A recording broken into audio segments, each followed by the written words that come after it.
Chapter 6. Cornflower was having a very busy day. Having delivered food to Matthias and Methuselah, she went out on the ramparts accompanied by her helpers. They fed the sentries, took back all the dishes. Next she found herself making an extra 2 trays of food up for Silent Sam's parents. The 2 squirrels thanked her politely and sat up too with an appetite. Little Sam stood watching them, sucking his paw. Cornflower had a special soft spot for the baby squirrel. She made up a tray for him too. She had no sooner finished than Constance called to ask a favor of her. Would she mind making up another 4 trays? 3 for the Bull family who had just returned, and an extra large one for Basil Staghare. Cornflower cheerily obliged. Later, as they all ate, her eyes grew wide with amazement. She had never seen anyone shift at such vast amounts of food, not even Constance or Ambrose Spike. They were huge eaters, but mere amateurs compared with Basil Staghare. Basil wiped his mouth daintily on a napkin. He and Pericles' manners were matches and insatiable appetite. He gushed forth praise for the Abbey victuals. Oh, excellent, absolutely top hole, you know.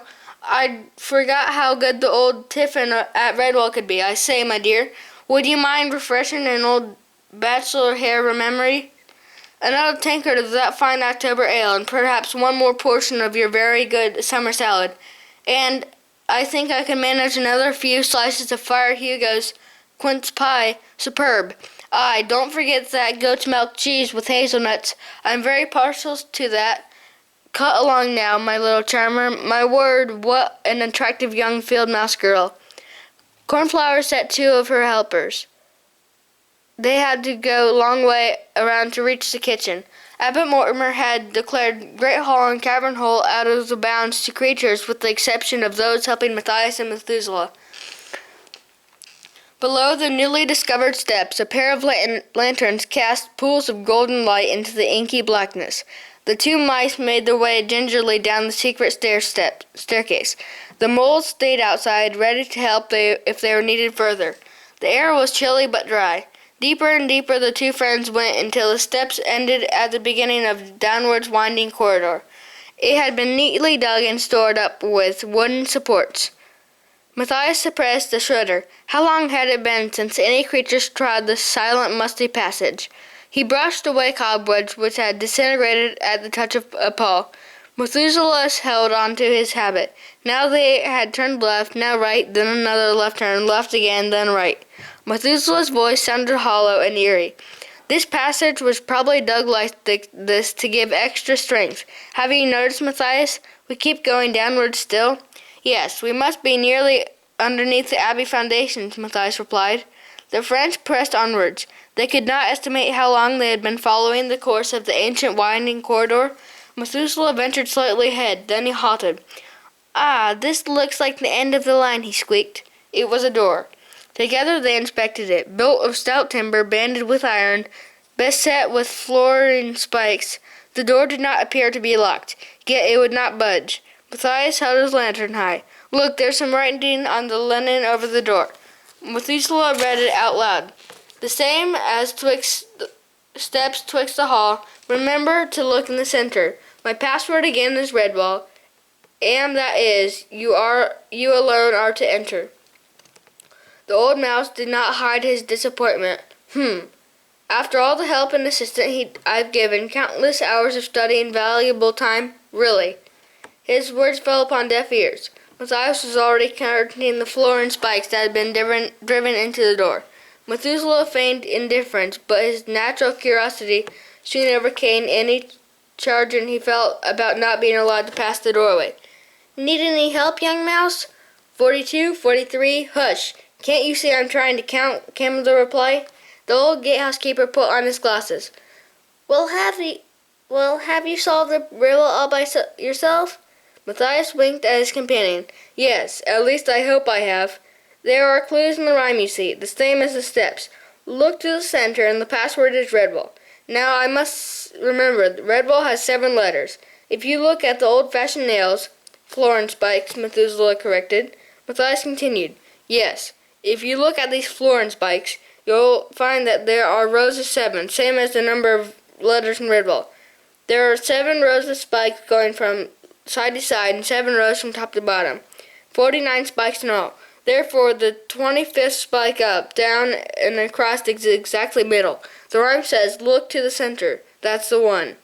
As Matthias placed his fallen spike in question, the door swung creakingly inwards. Both mice could feel the hairs raising on their backs as the door opened with agonizing slowness. When it stood fully open, Matthias put his paw around Methuselah's thin shoulders. "Come on, my old friend, we must go into together," he said. "But the rhyme," Methuselah protested. "It says that only you may enter." Matthias answered in a strange, full voice. He seemed to grow in years and stature. "I am, that is, old one. Matthias is Martin. As my trusted friend and faithful companion, I say that you may enter with me." Methuselah felt himself in the presence of one many times older than he. Lanterns held high, the 2 mouse advanced through the doorway. It was a small, low-ceilinged chamber. A stone block rested squarely in the center, the tomb of Martin the warrior. All around the sides of the stone were detailed carvings, depicting scenes from Martin's lives, deeds of valor, works of skillful healing. Lying on top of the stone was a life-size effigy of the warrior. He was clothed in the familiar habit of the Redwall mice, plain with no trimmings. Matthias stood reverently gazing upon the calm features of his own legendary hero, in the silence of the small chamber. Methuselah whispered in his ear, "He bears an uncanny resemblance to you, young one." As the old mouse spoke, the door behind him began to creak shut. Feeling no panic, Matthias turned to look. On the back of the door hung a shield and a sword belt. The shield was a plain round steel thing of the type carried by a warrior of old. The years had not dulled its highly burnished front. In the center was the letter M. The sword belt was in a pristine condition, soft and supple as if it had newly come from the tanner's bench. Shiny black leather with a hanging tab to carry sword and scabbard. Its broad silver buckle gleamed in the lantern light. Without a word, Matthias undid his novice's cord girdle, handing it to Methuselah. He looked down the sword belt and buckled it about his waist. The belt fitted out as if it had been made for him. With great care, he lifted the shield from the door. It tried it to his arm. It had 2 grips, one below the elbow, the other for his paw to grasp. It felt oddly familiar to Matthias. There was more writing where the shield had hung upon the back of the door. Methuselah read it. "By the moonlight on the hour, in my threshold space lie me. Watch the beam reflect my power. Unite once more my sword with me.